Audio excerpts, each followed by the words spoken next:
Okay, so let's do a quick draw of a hand. We're going to do the back of the right hand here. So we're just going to start off with a wedge that's approximately 8 by 10, 8 units wide, 10 units long. The knuckles are going to sit right along here, okay, like this. So that's the first main shape you need. The second shape you're going to need is the shape for the web pad, which starts at the knuckles and goes to the end of the webbing. And we're going to shape it like that because we're going to put the middle finger here just on this side of center there, so like that. And these knuckles kind of form a weird arc like that. So we'll actually draw this like this. And then we know to put the other knuckles back here. This one's back a little bit.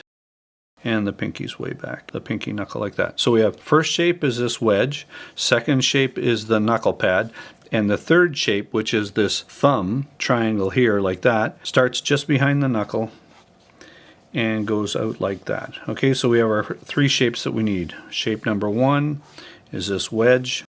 Shape number two is the thumb pad. Shape number three is the thumb triangle or thumb wedge. Now, the length of the middle finger is as long as the hand is from the knuckle to the wrist. Okay, so we just measure up here, and there's the length of the middle finger. We'll just draw it in this ever widening rectangle shape like that to start, and then we can just draw an arc here for the other fingers. The pointer finger is shorter, goes down to the nail of the middle finger, and this one's just slightly shorter. So anyway, there we go. This one here, and this one is a bit longer than the pointer finger. Or I don't know if it's longer, maybe it's because it's set back, the way it's set back into the hand here. Anyway, that's about it. And the pinky only goes up to the second knuckle of the ring finger. So we'll get to that. Well, we'll get to that in a minute here. We'll roughly put in the pinky shape here like that. Okay, placing the knuckles. Now, this knuckle is halfway from here to the end of the finger. Okay, so the middle of this knuckle to here is halfway to here. Okay, so we can put in the fingernail, which is a shovel shape, and then halfway from here to the tip is where we're going to find the main knuckle of the hand, right there. And then 60% from here to here, so it's not halfway, it's more than halfway, is where the last knuckle will sit, like that. And now that we have that done, this looks like it's a little more than halfway. Yeah, it is. So let's move this back just a little bit. Okay. Then the other knuckles, this one sits back of this one sits back of that one. Put in the nails, they look like shovels. And then the pinky, this one should go back maybe a little bit more. There we go.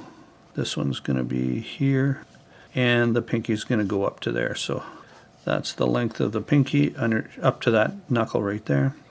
Okay, so then we have this knuckle here, this knuckle here. The pinky knuckle is way under this one and just above it. So just above it and then way under it. Put in the webbing like that. Okay, then we have this pad of skin that sticks out here like this. So it goes about like that. That's another little shape, but we don't add that first. The main three shapes are the wedge, the knuckle pad here, okay? The web pad, I guess you can call it, and then the thumb wedge. This is like a secondary thing you can add on later for details. Now, the middle finger and the thumb are the same length, so that's how far the thumb's going to stick out. Okay, we have a knuckle right here. Okay, first knuckle of the thumb and the second knuckle here is 60% of the way. So it's going to come up. Remember, this knuckle lays inside the webbing here like that. And then we're going to see the side of the thumb because it's on a 45-degree angle. It's not straight up, it's 45 degrees. And that puts the angle of the thumb like that. We don't see the bottom side of the thumbnail. Okay, and now we can add on the side of the thumb and go out to here. So knuckle there, and then it comes in and starts to go down to that webbing. Okay, we have this muscle right here, this teardrop. So you can still see it even if your hand is spread out. So we're going to put that in here. Okay, indicate that. There's a tendon here that rides along here. You don't have to put it in, but you can, okay, to show off your anatomy abilities. There's a slight bulge on this side of the wrist here, and then it goes up to the arm. And on this side, there's a big bulge because of your ulna bone right there. Okay, we have tendons at the back of the hand here that go into the wrist cluster. The wrist bones are shaped like a bowl, and we can put in these tendons, assuming your hand is tightened up like that. And you don't see as much of the pinky, but you can see it coming down a little bit here. And it points in a little more like that. That is the basic construction of the hand. Now, if we want to do the fingers with a little more detail, we can do them like a peanut. So they go out around the knuckle, and then they come in, out around the knuckle, and then they go back out. So out and in, and out. You can see it here. Out, in, and out. Out around the knuckle, out around the knuckle. The other detail you want is the skin folds this way, and these two it folds this way. So if you want to put those indicators in there, you can. You can do a little thing like this, thing like that, and a thing like, and this one goes down quite far. So you don't have to put them in when you're drawing the back of the hand, but realize if it's open, you don't see them at all. If it's closed, you see them out this way, out. So you can put them in if you choose. Around the knuckle and in, around the knuckle and in. These are the webbing areas in here, here, and here, like that. Pinky out around the knuckle, out around the knuckle, around the knuckle, around the knuckle, and in. And maybe I added too much on here. It's not that. And lastly, I'll do the index pointer finger again. Make it just a little wider. Out around the knuckle, in, out around the knuckle, in, out and in, back out, and back out down to the hand. And we can take some time to do these. All right.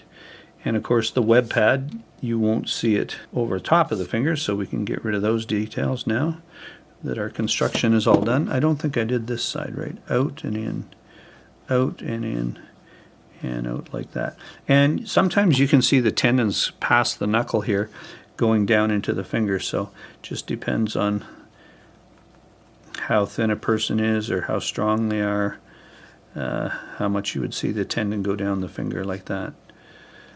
But roughly, put in a bit of shading or showing the planes of the hand.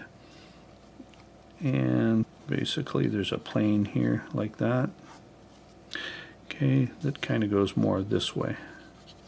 Goes straighter like that. So it's kind of a triangle plane. You know, you don't see it specifically, but I can kind of see that plane right there. And then there's the teardrop for the muscle. Okay, you've got the knuckle, and it's important you draw it like this angle so that the thumb looks like it's on its side. And you could put some shading to indicate it's on its side. This tendon here, there's a bit of a, well, we won't get into too much of the shading, but anyway, like that. There isn't really any line across here like this. So that's our hand. I think the thing to remember is we have three basic shapes. The body of the hand, the web pad, and then we had the triangle for the thumb. The middle finger is as long as the palm of the hand, and the thumb is as long as the middle finger. And those are pretty much the landmarks you need. The other thing is the wedge for the hand is about 10 units long and 8 units wide, so it should definitely be thinner here at the knuckles. You can also take the pointer finger, and it should equal about the width of the hand here. If you take this and move it across here, it's about the same width. Your thumb is thinner than that. Did I say thumb? I meant to say the wrist is thinner than where the knuckles are here. It thins down. Okay, and that's everything you need to know about drawing the back of the hand. All right, that's it.